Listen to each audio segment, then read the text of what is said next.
Elle est un endroit magnifique et sauvage, perché sur une frontière naturelle. Une montagne impétueuse qui sépare deux nations. Il y a là une miraculeuse enclave, un espace préservé, tandis qu'un long fil barbelé serpente dans les prairies pour rappeler que les humains adorent poser des frontières pour limiter la liberté. Nous sommes au pays de Cain, dans une ferme isolée, loin de la folie de ce monde qui court à sa perte. Et pourtant là aussi, la déraison s'insinue sournoisement. Une vieille poule sur le désordre. Elle a passé son existence à pondre des œufs pour satisfaire non pas un désir de maternité, mais à la gourmandise d'une fermière qui aime à se faire pâtissière. La volaille ne lui en tient pas rigueur, elle sait que l'éducation est une terrible contrainte. Finalement, leur accord tacite lui a permis de passer jusqu'alors des jours heureux dans un décor somptueux.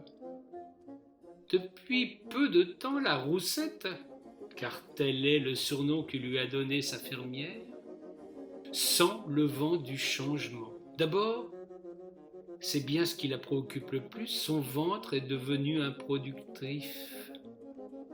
Elle ne remplit plus sa fonction pour laquelle on l'a laissée aller en liberté. Mais il y a encore Coco, son compagnon le coq, qui file un mauvais coton.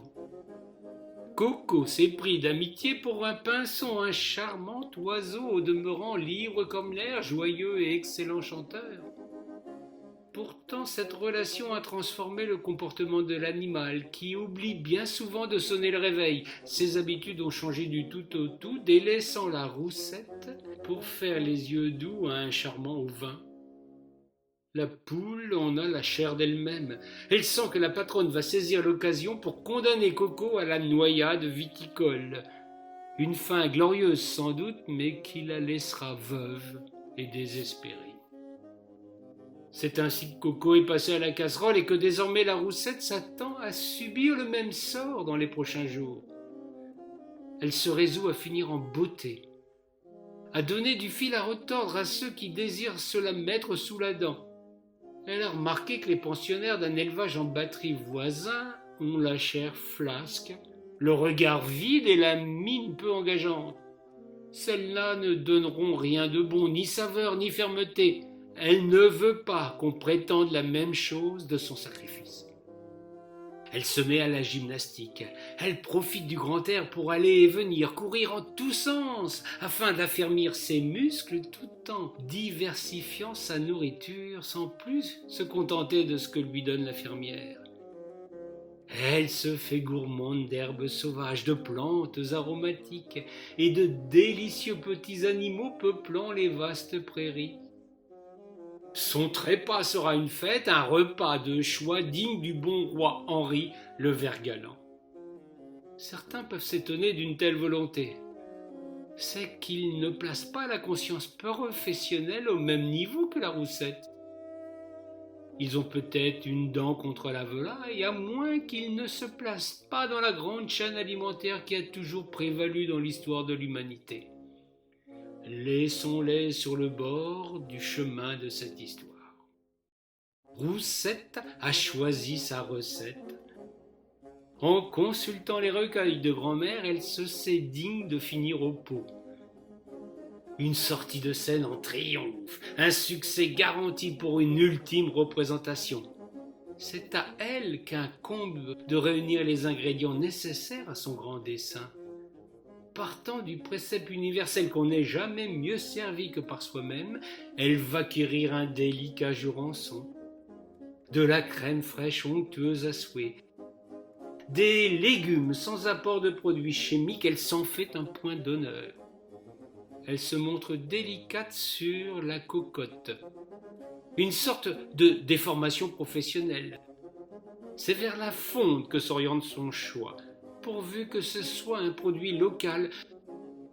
Il n'est pas question pour elle de finir à petit feu dans un ustensile venu de Chine.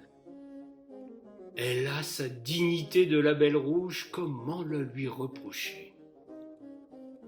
Tant rien ne se déroulera comme elle l'avait envisagé. En tout premier lieu, Elle souhaitait choisir l'arme du crime.